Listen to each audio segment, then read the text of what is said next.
राधे राधे जी। आप सभी को कार्तिक मास की हार्दिक शुभकामनाएं। मेरे चैनल भक्ति रस विधि मानसी में आपका स्वागत है। तो चलिए आज हम कार्तिक मास का 16वां अध्याय पढ़ते हैं। जो लोग कार्तिक स्नान कर रहे हैं या नहीं कर रहे हैं किसी कारण से, ये इस कथाएं सभी को सुननी चाहिए। तो चलिए शुरू करते हैं। नारद जी कहते हैं कि अब मैं दीपदान तथा भगवान के मंदिर में मार्जन झाड़ू का वही महात्म कहता हूँ जो ब्रह्मा जी ने मुझे बताया था।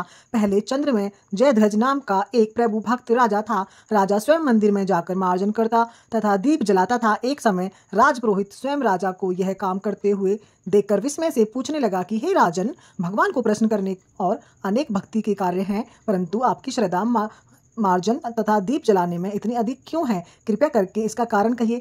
तब राजा हाथ जोड़कर बड़े नर्म भाव से कहते हैं कि महाराज, इस संबंध में मेरे पूर्व जन्म का एक इतिहास है जो भागवत कृपा से मुझे इस जन्म में भी स्मरण है। सतयुग में मनु के अंतर में वेद तथा वेदांगों का जानने वाला एक ब्राह्मण था जो महान विद्वान होते हुए भी खोटे कर्म करता था।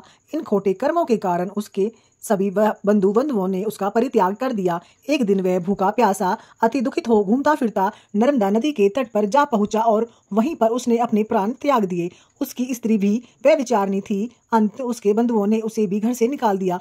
उसके गर्भ से दंडकेतु नाम वाला महापापी मैं उत्पन्न हुआ, परंतु स्त्री तथा पैसों के अभाव में मैंने गो पशु अनेक मनुष्यों की हत्या की। एक रात्रि को किसी दूसरे की स्त्री के भोग करने की इच्छा से एक सोने मंदिर में गया। वहां जाकर कपड़े से स्थान साफ किया, फिर दीपक जलाया।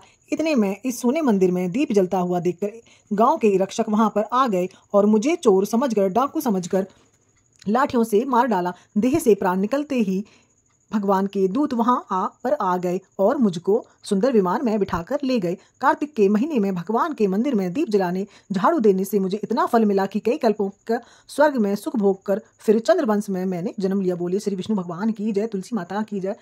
फ्रेंड्स, कार्तिक मास में तुलसी का अधिक महत्व बताया गया है, तो आप लोग तुलसी में जरूर दीपदान करें, रोजाना तुलसी की परिक्रमा करें। तो चलिए, थैंक यू, बाय बाय। आपको मेरी कहानियाँ कैसी लगती हैं प्लीज़ मुझे कमेंट्स में जरूर बताएं।